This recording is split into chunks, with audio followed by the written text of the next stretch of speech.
Buongiorno from Lugano. Here I am at the POW space. We are in the expo room and many things happening here. And today we are going to have a podcast. I'm here with Knut. He has a surname, but it's impossible for me to just pronounce the surname. Can you tell us your surname properly? Svanholm. Yeah. Yeah. You can tell it's impossible, right? If you want to go back and try to say the surname many times, maybe you're better than me. Yeah, I'm pretty sure about that. And I'm here because I want to ask him many questions. He's a professor here at the summer school made by Plan B Network. He's a professional, many things. You're a professional in many things, actually. You're a writer, you're a rock star, you're a professor, and so many things. But I want to ask you something. What you were doing before Bitcoin, and what was your typical average day when you were like a typical fiat person? Oh, that's a slightly complicated question. It depends on how far back you go.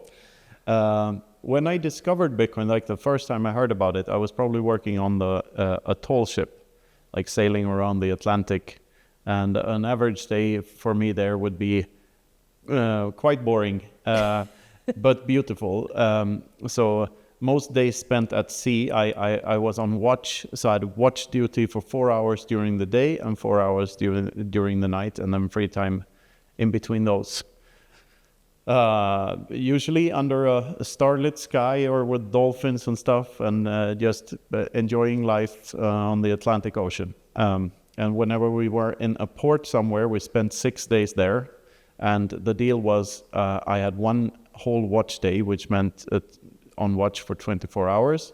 And then I was supposed to have a working day and then a free day. But I did all my tasks during the watch days, so I had 2 free days instead. And usually you could trade the watch days with the other officer or whatever. So if I wanted to spend more time in a certain place, I could just do all my watch days in the port before that, and then have a whole week off in some interesting place somewhere around the globe. Wow. So that was interesting. After that, I needed, when I started a family, I needed a job closer to home because I was away for like between 8 and 11 weeks at a time at the tall ship. So I needed a job closer to home, and I found one in the offshore industry. So I was the skipper of a small crew transfer vessel taking out riggers and technicians to wind turbines in the North Sea and the Baltic Sea. And eventually I ended up in the HR department at the office. And my last fiat job was as an HR manager for 250 employees on Danish and Swedish contracts. And that was eating all of my time.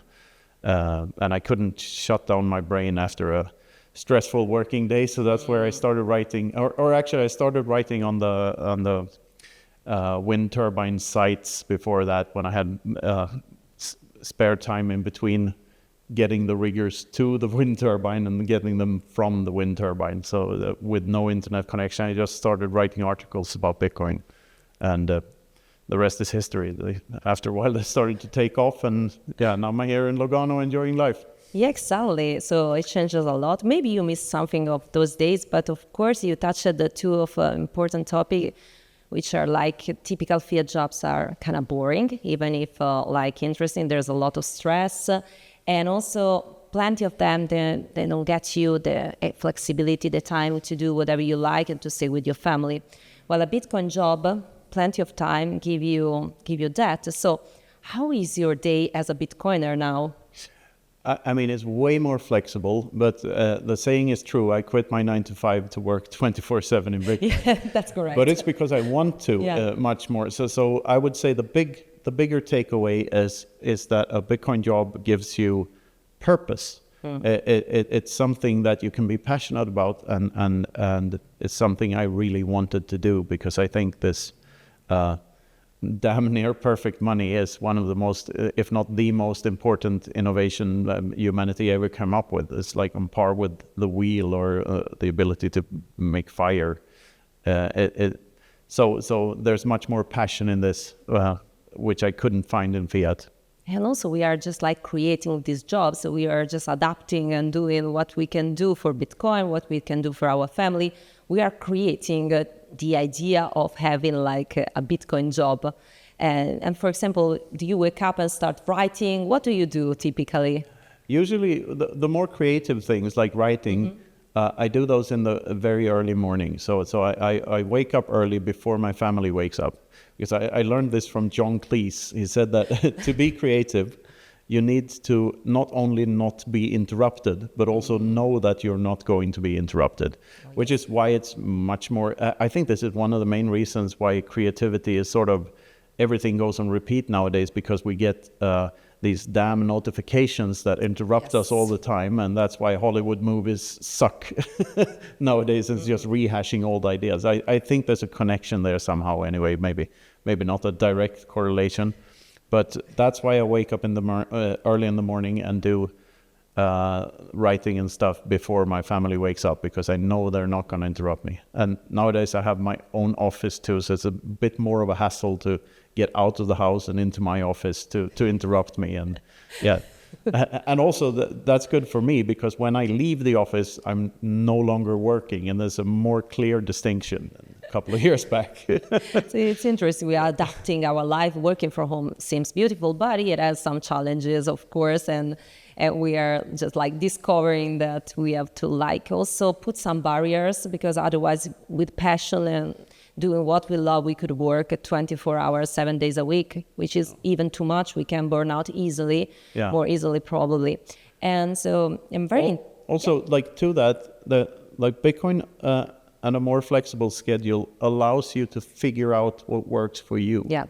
And for me, that's mostly like I do, and this was true for my fiat job too. I've realized it in hindsight, but I get all the productivity gets done before lunch. After that, it's just like there's no use in me working anymore.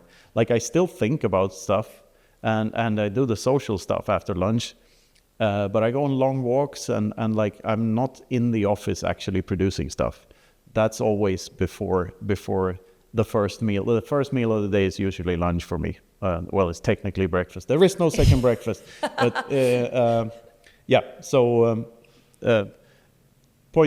point being, you can figure it out for yourself. Some people are morning persons, some people are night persons. Like I turned out to be a morning person.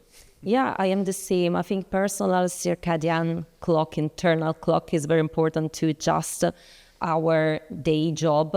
I am the same. After lunch, it's done. My day is done. I probably do more like random wandering stuff. I go for a walk too, but in the early hours, I do the most of my work. Other people are just like, Giacomo is the opposite. He prefers to do everything in evening, even night. I don't understand that, but it's important to understand that there are differences between us and to understand our own typical characteristic in that. Yeah. So thank you. And also like on a week-to-week basis. Oh yes, because correct. I much more prefer to work every single day of the year, but only in the mornings, and like maybe do 4 hours and that's it, and then have a much more disciplined day-by-day schedule.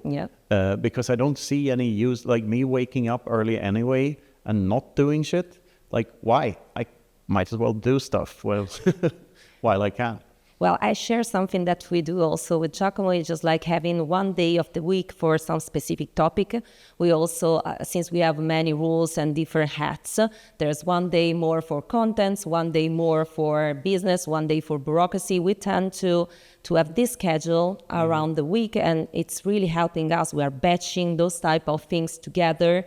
And Friday is like a jolly day. If there's something we should keep doing, we keep doing on that topic. So everybody will find their formula and keep changing that all the time. Also, we're traveling a lot. So that's very difficult, because maybe you have an amazing schedule and then, you're traveling and everything is like off. Schedule is more of a guideline than an actual thing. Exactly. I also have many hats, but literal and metaphorical. Right.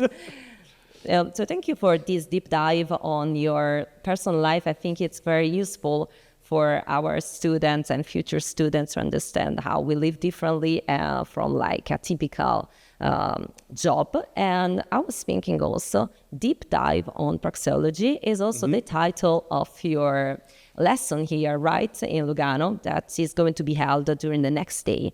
So I think it's like around 2 hours. So, but I want some spoilers. What are like the 3 things our students should take home from your deep dive on praxeology? I know it's very difficult, but only 3 things they should remember forever about praxeology. I'm going to emphasize on the ethics and the ethical parts and natural law and how these ideas are not optional. There's a big misconception that there are different schools of economics and that they are somewhat valid in different situations or not. Praxeology is based on an entirely different methodology, a priori thinking or first principles thinking, axiomatic thinking, and science may never be able to actually derive an ought from an is, but I think you can get pretty close to an ought not. And that ought not is you ought not aggress, or you shall not steal.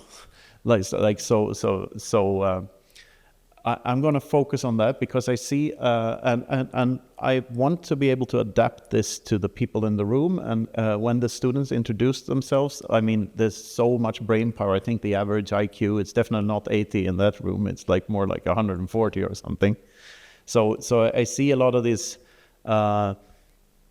more technical types, and I think there's a bit of a dichotomy in Bitcoin right now, and maybe it has always been that way, that there are people who know about computers and network technologies and stuff, and then there are people who know about money and ethics, and they don't always align. You want the Bitcoiners to be in the middle of the Venn diagram, so to speak. So my task, as I see it, is to push those or pull those circles closer together and talk about like how these people, when in their Bitcoiner jobs and Bitcoiner roles in the future, should focus just as much on what they ought to do as what they can do. Because I think that's super important. And I do believe that Bitcoin works because people thought about that in the past, what they ought to do rather than what they should do. Otherwise, we would all be shitcoiners and they will all go to shit. Oh, yes. Yeah. It's a nice summary. Thank you. So I think the block is almost been mined, but I have a very last question. And I should already know the answer, actually, but I want to ask you. What would be your name as a rock star and the name of your band? Well, my name would be Knut Svanholm. It always has been and still is. And I already am a rock star, and so are you, Mir.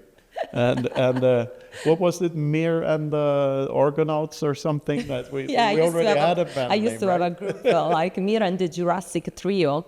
Oh, yeah, because we're all dinosaurs in comparison to you. Yeah. Well, I'm in a band called Nevermind, mind with an E before the D. Yeah. The Nirvana cover band, and who knows? Like, if there's something I would like to revisit and do something more with in the future, it's probably the music stuff. Wow. And like try to actually get something together. I saw. Did you see Mechanic's wife posted a video of him playing a Radiohead cover? Yeah.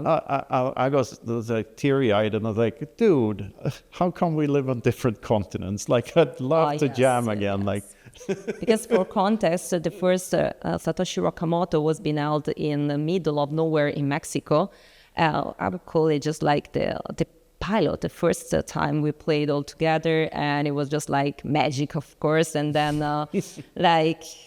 we cannot reach that level again, but we're going to have other concerts in the next month, right? Yeah, there's one in Riga and one in Helsinki and one here in Lugano in October, I believe. So let's see what happens. Absolutely. Looking forward to all of it as usual.